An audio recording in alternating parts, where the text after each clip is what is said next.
Okay, mapagpalang ano po ulit, hapon o tanghali, umaga sa inyo na makikinig.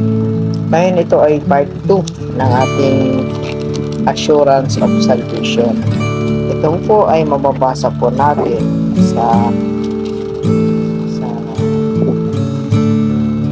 sulat, sa banal na kasulatan. Sasabi po rito, mababasa po natin dito na pag ikaw ay anak ka na ng Diyos, ay hindi ka na mapapakala. Sapagkat ang sabi po rito sa John chapter 10,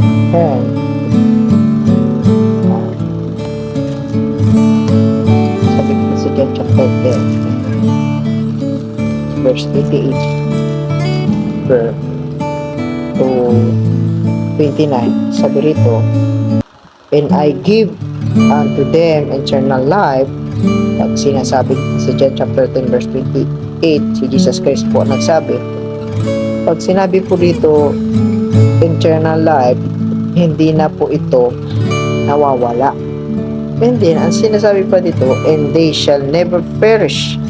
O, hindi na, never perish. Neither shall any man come pluck out my hand. Yan. Sabi pa, my Father which give in me is greater than all, and no man is able to pluck him out of my hand, my Father, my hand.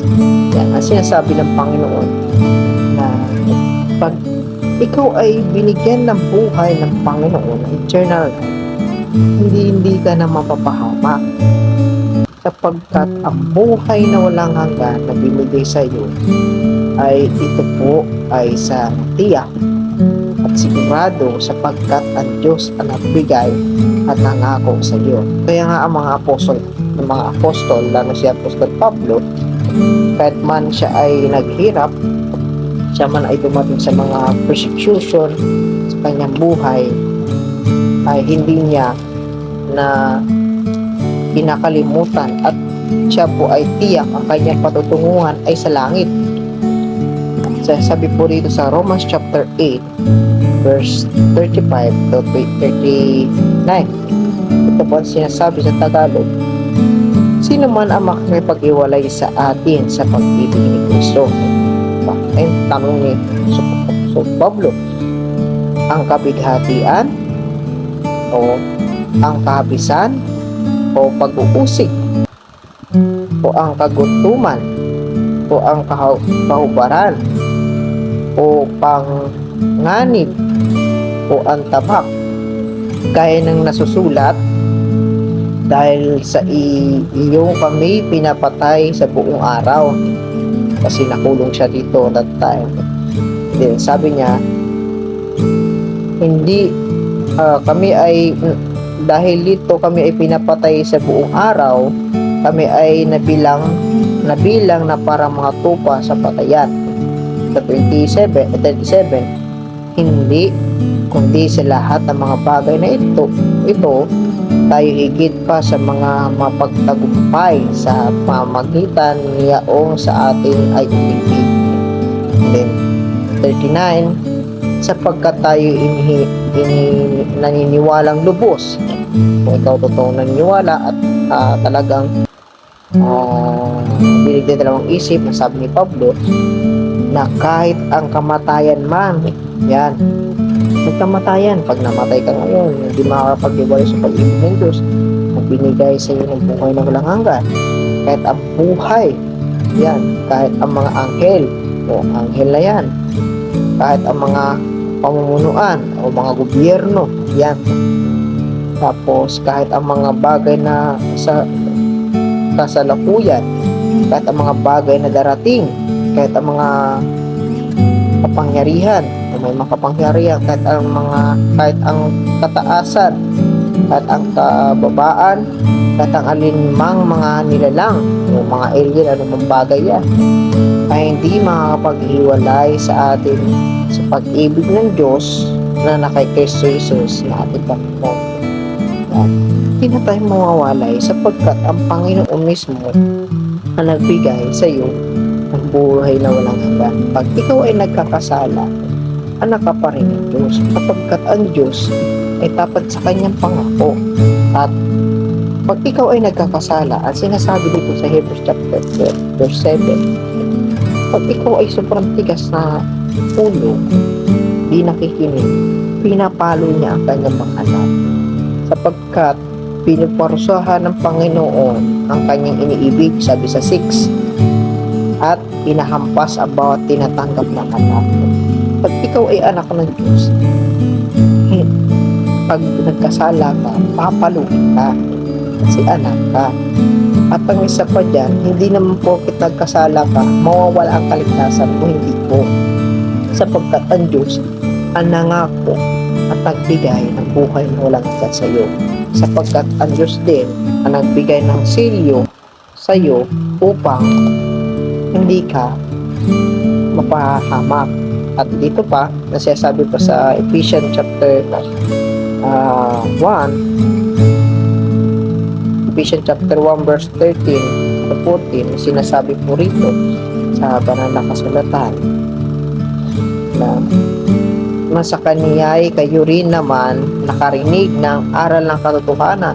Pag napakinggan nyo yung salitang ituro sa inyo na kaligtasan o salvation, na si Kristo ay namatay, inilibing at nabuhay po muli sa ikatlong araw upang bayaran ating kasalanan. Pag sumampalataya ka doon at tinanggap mo at magsisi ka sa kasalanan mo at nag-decide ka na tanggapin si Kristo, iyak, magkakaroon ka ng buhay na walang hanggan, magiging anak ka niya at may buhay na walang hanggan ka at sinilyohan ka ng banal na espiritu. At sabi rito, pagkarinig ng aral ng ebanghelyo, katotohanan ng ebanghelyo na inyong kaligtasan, yung tinuro sa inyo, nasa kanya rin naman mula nang kayo'y nagsisampalataya. Totoo nyo sinampalatayaan na kayo'y tinataka ng Espiritu Santo na ipinangako. Pag ikaw ay tinatakan, patulad nito, pag tinatakan yan, galing ko sa munisipyo yan, ito yan, sa Rizal, pag tinatakan ka yan, galing sa munisipyo yan. Yan. At ganun din sa mga brand ng pagkain. Hindi na maaagaw yan kasi nga sa'yo mismo yan. Maliban na lang kung kakopyahin yung mga ingredient at panlasa, pero yung brand hindi. Sapagkat pag-aari yun na may nagselyo. Hindi, nasabi pa sa 14 na siyang patutuo sa ating mana. Yung banal na espiritu daw ang patutuo upang malaman na ikaw ay galing sa Diyos at sa Kanya ka. At sabi ba yan, hanggang sa ikatutubos ng sariling pag-aari ng Diyos. Dahil pag-aari ka ng Diyos, hindi ka na mapapahamak sapagkat ikaw ay sinilyuhan at binigyan ka ng buhay na walang hanggan at eternal life.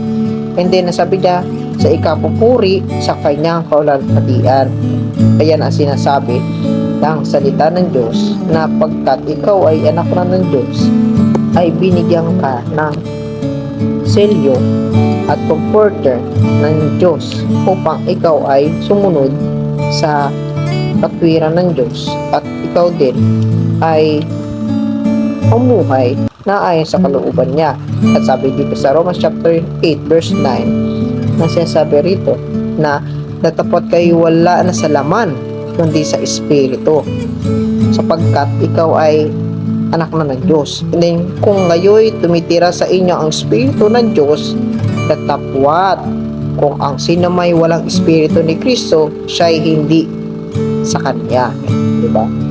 Hindi ka anak ng Diyos at hindi ka kay Kristo pag wala kang selyo ng banal na espiritu. Kaya sinasabi din sa 14 to 16, sapagkat ang lahat ng mga ipinatnubayan ng banal ng espiritu ng Diyos, sila ay mga anak ng Diyos. Dito sa Romans chapter 8 verse 14, yan ay sila ay mga anak ng Diyos. pag anak ka ng Diyos, sinilyuhan ka. Kaya hindi ka na maaagaw ni Satanas, hindi ka na pupuntang tiyak sa impyerno. Mali yung mga aral, mga kulto na sinasabi, maaagaw ka pa ni Satanas kasi nga nagkakasala ka. Hindi na, di ba? Hindi pa pahintunutan ng Diyos yun kasi nga anak ka niya at may tatak na ng banal na espiritu. And then sabi niya, sapagkat hindi ninyo muli tinanggap ang espiritu ng pagkaalipin sa ikatatakot. Yan. Bakit? Kasi pag ikaw ay takot, tiyak na hindi ka talaga pa anak ng Diyos. Kasi takot ka sa kamatayan. Pero pag anak ka ng Diyos, hindi ka natatakot sa kamatayan sapagkat alam mo, may selyo ko at anak ka ng Diyos. Kasi nga, ginagabayan ka at alam mo sa sarili mo na anak ka ng Diyos. Sabi pa, datapwat, tinanggap ninyo ang espiritu ng pagkupkop. Sa English, adoption. Yan, si Kristo, yung adoption paper para may magkaroon ka ng karapatang maging anak ng Diyos. Kaya sabi dito, dahil dito'y sumisigaw tayo, Aba, Ama. Dahil kay Kristo Jesus na ating tinanggap bilang Panginoon, nakapagligtas po natin sa atin kaluluwa. Yun. At sabi pa dito sa 16, ang Espiritu rin ang nagpatotoo patotoo kasama ng ating espiritu na tayo mga anak ng Diyos. Yan. Hindi ka na mapapahamak kasi anak ka nga ng Diyos. Pag ikaw ay anak ng Diyos, pag nagkasala ka, makulit ka, matigas ang ulo mo, papaluin ka. Pag hindi ka pa rin magtino, winarningan ka na, pinalo ka na, mangyayari sa'yo, tika, o patay, mangyayari sa'yo. Kasi ang tigas ng ulo mo. Kaya sasabihin sa'yo, sabi ng salita ng Diyos, mas gusto pa niya na kunin na lang yung buhay mo kaysa namuhay ka pa dito sa mundong ito at mangdagit ka pa o sabihin mahikayat ka pa sa ginagawa mo kasamaan. At sabi ko sa 17, at kung mga anak sabi ay mga tagapagmana nga, mga tagapagmana ng Diyos tayo doon kasi nga naging anak tayo ng Diyos, magkakaroon tayo ng mana o pag-aari doon sa langit kasi nga anak tayo ng Diyos. Sabi pa doon sa John 14 chapter 2, naghahanda ang Diyos ng mansion para matirahan po natin doon. Hindi sabi diyan, at sa mga kasamang tagapagmana ni Kristo, kung gayoy mga makipagtiis tayo sa Kanya. Ano ibig sabihin niya? Yung mga pagbabahagi ng salita ng Diyos, persecution, at may mga problema na din dumadaan sa atin, kailangan natin yun tiisin dahil alam natin ang ating pakikibaka ay dahil sa ang kalaban natin ang dyablo at dahil din yun may reward tayo tatanggapin. Sabi dito, upang tayo upang tayo'y lumuwalhati ng may kasama niya. Pag tayo ay nandun na sa langit, kung namatay tayo dito, tiyak ang patutunguhan natin sa langit na sapagkat kasama natin ang Diyos sa buhay natin, sapagkat hindi na tayo maagaw pa ni Satanas. At sabi sa Galatians chapter 5 verse 30, naging member ka ng Church of God. At sabi sa 1 Corinthians chapter 12 verse 27, sabi ng all member of one body. And then sabi pa doon dito sa Romans chapter 2 verse 5, member of Christ in one another. Yan, tayo yun. At siyempre, hindi na tayo maagaw. And then sasabi pa sa 1 Thessalonians chapter 5 verse 23, 24, reserved, blameless. Yan ang mangyayari sa atin kasi nga anak na tayo ng Diyos at may buhay na walang hanggan pa. Yung promise sa atin ng Diyos na sa John 3:15 to 18, have everlasting life binigay sa atin ng Diyos. Kaya at isa pa, binigyan ka ng adoption bilang anak ng Diyos kasi nga tinanggap mo siya. Maliban na lang kung hindi mo pa siya tinanggap, ikaw ay mamapahamak at patutunguhan mo sa lugar ng impyerno. Kaya nais mong tanggapin ngayon ang Panginoon upang mapaanod ka sa pagiging anak ng Diyos. Unang bagay, kailangan mo lamang pagsisihan ang iyong kasalanan sapagkat sinasabi nga Romans chapter 10 verse 9, sinasabi po rito na kailangan mo magsisi sa lahat ng ginagawa. Sabi ito, sapagkat ko ipapahayag mo sa iyong bibig si Kristo ng Panginoon at sumampalataya ka ng iyong puso na binuhay siyang muli ng Diyos sa mga patay ay maligtas ka upang bayaran ang iyong kasalanan, upang tubusin ka, upang bigyan ka ng buhay na walang hanggan at naging anak ka niya. Yan. So, sumampalataya ka lamang. Sabi sa 10, sapagkat ang tao ay sumampalataya sa puso, sa ikatutuwid, at ginawa sa pamagitan ng bibig sa pagpapahayag ng ikaliligtas. Kaya ngayon, kung nais mo tanggapin ang Panginoon, tumawag ka. Sabi sa 13, sapagkat ang lahat ay nagsitawag sa pangalan ng Panginoon ay maliligtas. Kaya tanggapin mo na ang Panginoon sa oras na ito. Kung di mo pa, sigurado ang katiyakan mo na ikaw ay pupunta sa langit o sa impyerno. Ngayon, kung gusto pumunta na langit, manalangin tayo ng ganito at sampalatayaan mo ang salita ng Diyos. Kausapin mo siya ngayon. Isipin mo ang Diyos at ikaw ang kumakausap. Sa pamamagitan ng panalangin ito, sundan mo lamang ito. Ama namin banal, dakila, makapangyarihan sa lahat, namin ko po Ama, na ako po ay makasalanan, walang kakayahan iligtas sa akin kaluluwa sa lugar ng impyerno. Kaya tanggap ko kita bilang Panginoon, tagapagligtas ng aking buhay upang bayaran ang kasalanan. Pumasok ko sa aking puso bilang maging tagapagligtas ko at ganun din upang kayo po ang mag-guide sa akin. Maraming salamat po sa buhay na walang hanggan yung binigay niyo po sa akin sa araw na ito at sa mensahe din na binigay po ninyo sa akin. In Jesus' name, Amen. Ayan.